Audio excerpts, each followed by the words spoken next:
하나씩 퍼즐이 의심으로 있던 것들이 네. 지금 현실로 드러나고 있습니다. 하나씩.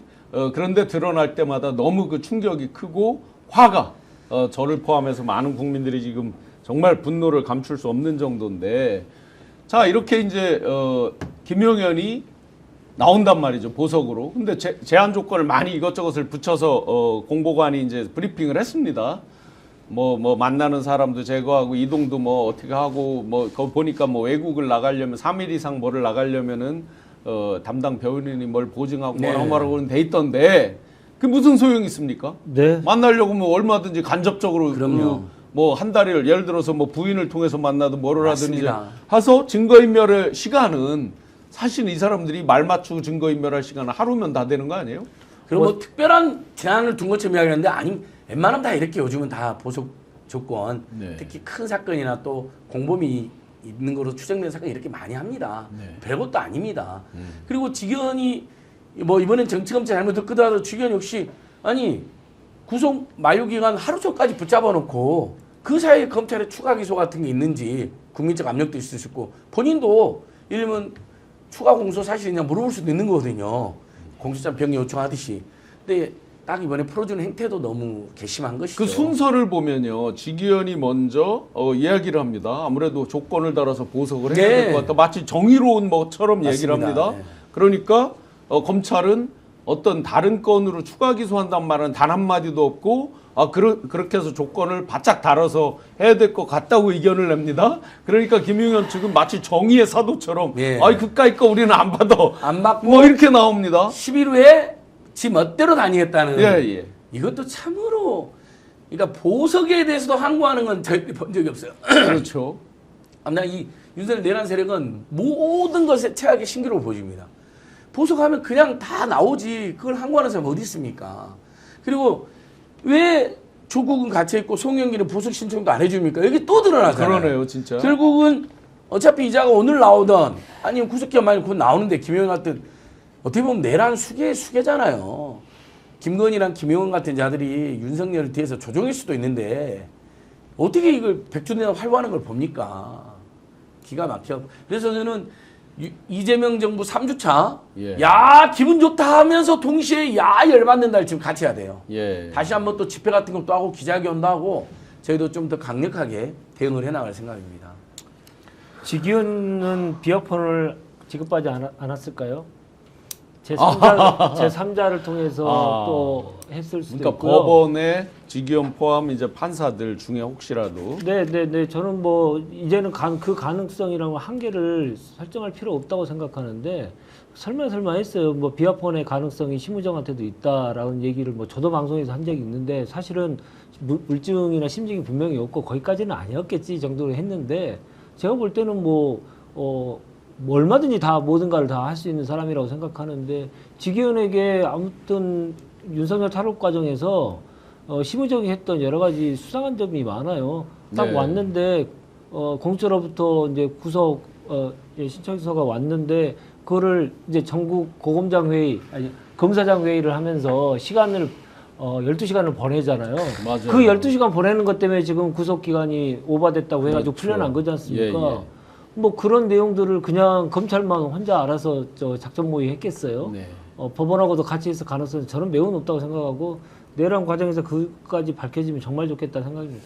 근데 뭐 비아폰까지는 좀 그렇고요. 소주에 소맥 마시지 않았을까? 뭐 이런 생각은 드는데요. 그러니까 어떤 방식으로든 자기들끼리 소통했을 가능성이 좀 충분히 있다고 봐요. 그렇게 끈끈하게 네트워크가 형성돼 있잖아요.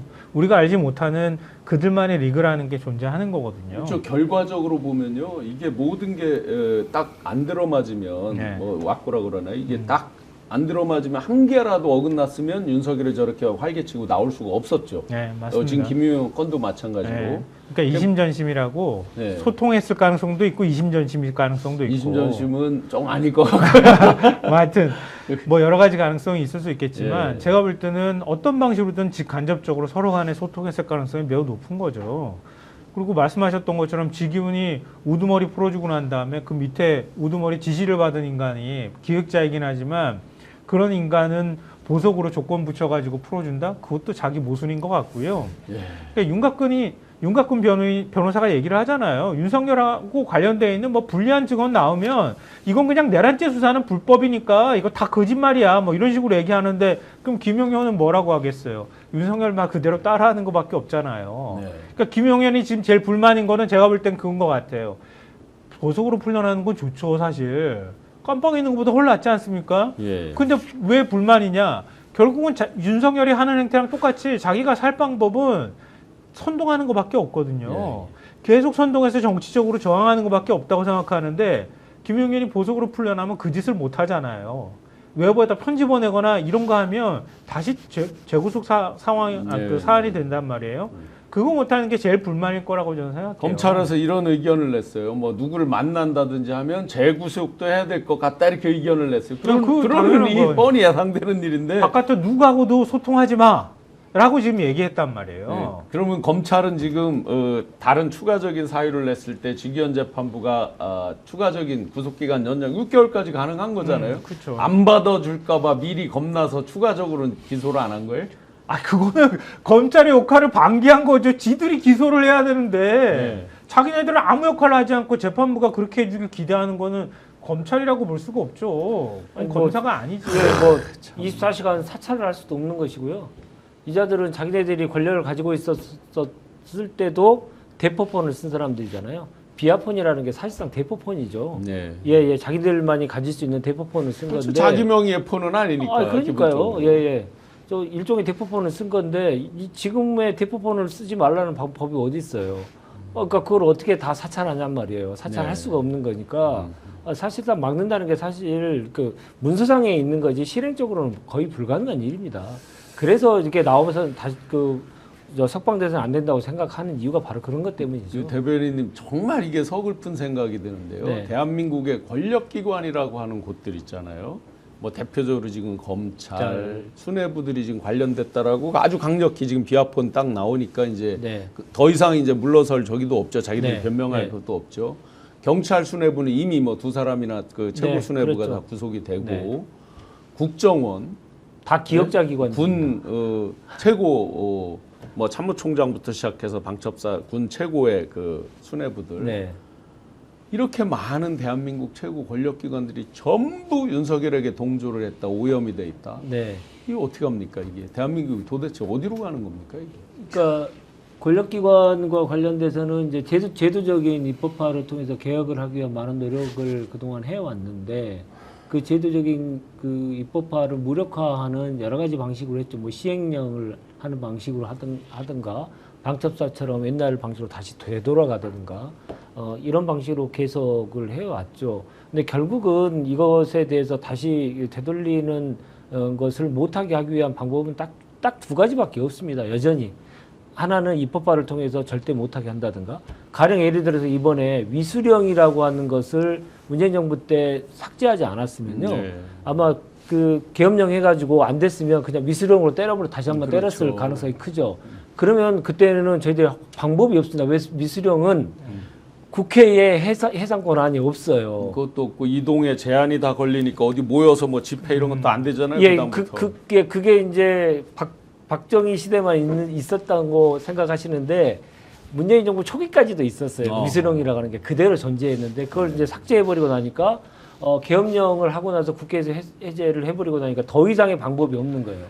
그러니까 이런 제도화를 하는 것도 매우 중요한 것이고 또 하나는 그 국정원에 국내 사찰 기능들을 국내 관여 금지들을 다 없애버렸잖아요. 그러니까 그 국정원이 나름 이번 내란 사건에 뭔가를 할 수 있는 손발이 다 묶였던 겁니다. 그래서 사실은 그 체포자라든가 이런 것도 만들어내기가 상당히 좀 어려웠던 것도 국정원 요원들을 시켰으면 금방 했을 가능성이 크거든요. 근데 그걸 못하게 해놨기 때문에 그런 가능성이 그걸 좀 차단했고요. 그래서 결국은 입법화를 최대한 것을 해야 됩니다. 그래서 제도적으로 막아야 되고 두 번째로는 다시는 그렇게 못하도록 하는 사람에 대한 기본적인 교체가 단지 필요하죠. 그리고 부가적으로 보면 국민의 계속적인 감시. 예, 이게 매우 필요한데요. 방법은 뭐 특별한 방법은 없습니다. 전 세계 모든 나라들이 이렇게 오버해가지고 권력기관들이 국민에게 배신하는 경우가 꽤 많은데 그걸 방지하는 방법은 결국은 세 가지. 이고 민주주의를 더욱 완벽하게 튼튼히 하는 것, 그 외에는 방법이 없다는 게 전 세계의 교훈입니다. 오늘 방송 어떠셨습니까? 마음에 들었다면 구독, 좋아요로 스픽스를 응원해 주십시오. 여러분들의 구독, 좋아요는 가장 큰 힘이 됩니다. 스픽스 구독, 좋아요.